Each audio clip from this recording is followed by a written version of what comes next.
What's up, everybody? Silas back again. Today I'm going to be talking with you guys about my 2022 mental health survival guide, or at least that's specifically what this video is going to be more about. What sort of simple practices I do to keep my mental health in good shape, and what I think you guys should do too, because going into this year, going into 2022, I think that there's going to be a lot more of a rise in mental illness, unfortunately, and that's simply because people are getting lost. They're losing themselves, and they are losing touch with reality, and I think that is mainly because of the stimulus that we are constantly exposed to, the foods that we eat, the technology that we're constantly sucked into, these screens, radiation. There's a load of foreign substances and influences that our bodies and our brains are not used to, that we have created over the past decade or two, that have really actually been incredibly detrimental to pretty much the world's mental health. So, where should I start? I'm going to start with, let's just say, technology. Technology is obviously a great thing for the future, but our brains can't handle it.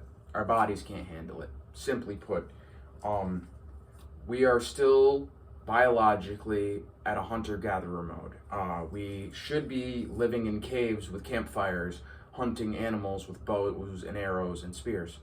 But instead, we stay up late, sucked into a screen, overstimulating our brain, and giving it rushes of dopamine that are completely unnatural. And that causes chemical imbalances in the brain. As I've discussed in a previous video, chemical imbalances are incredibly common, and I think that is the main reason why we have such a mental health problem, is because we've got all these foreign substances, like we've got alcohol, we've got tobacco, cannabis, we've got XXX content on the internet, we've got movies, music. Those are all, there's things that, we enjoy them, but what really is it doing to our brain? What is all these feel-good feelings? Where are these coming from? Are these produced naturally? No, because they're not, because they're from foreign substances. Our brains are actually built to make all of these chemicals naturally from doing our own actions and performing certain actions. And so the fact that we are relying on outside substances to get that feeling of fulfillment is incredibly detrimental, because obviously without said substance or foreign influence, we can't feel that same way. It goes for, it's like people who are addicted to, drugs. It's, you can't get that same feeling without doing the drug, or, pretty much with anything.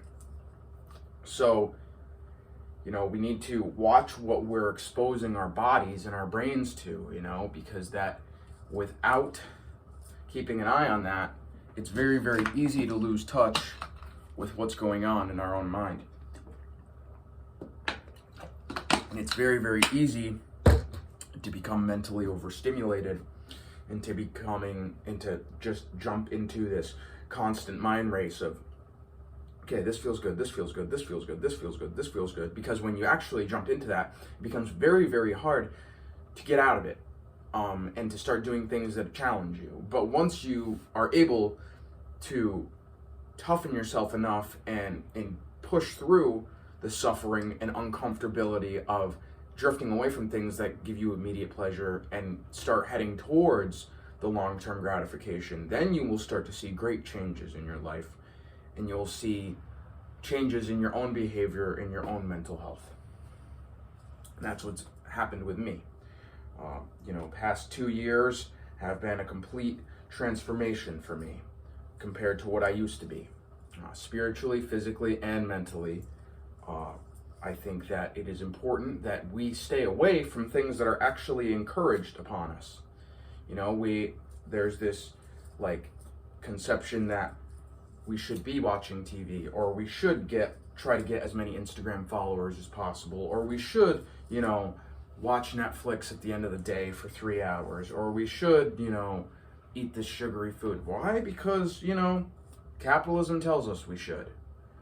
But that's not good for our brains, We don't need all these things. You don't need to partake in all of these pleasure-seeking activities. It's just kind of as simple as that. We tell ourselves that we should to conform to societal norms, but when you're able to take a step back from that, and you don't really give a damn about trying to please other people, you really kind of fix the way you think, because you know that what everyone else is doing is causing their own mental downfall, right? So just keep an eye on what you're exposing yourself to, because without self-awareness, and like I said in the last video, holding yourself accountable, nothing's gonna change. Nothing's gonna change for us in 2022. If you don't change the recipe, the outcome will always be the same. So you have to change the recipe to get a different outcome, and that means switching up your daily habits and doing things that are positive for yourself, and avoiding negativity and avoiding naysayers and pursuing what your heart tells you should do. And there's a lot of different aspects to that as well. But I guess that's really mainly what I had to say. In terms of 2022, we need to really keep an eye on what we're exposing ourselves to and what we're putting in our bodies, because everything that we do has consequence, whether it be positive or negative. So yeah, keep an eye on yourselves, protect your energy and keep a positive outlook, and just remember what things might be dragging you down and what things are going to bring you up. Thanks.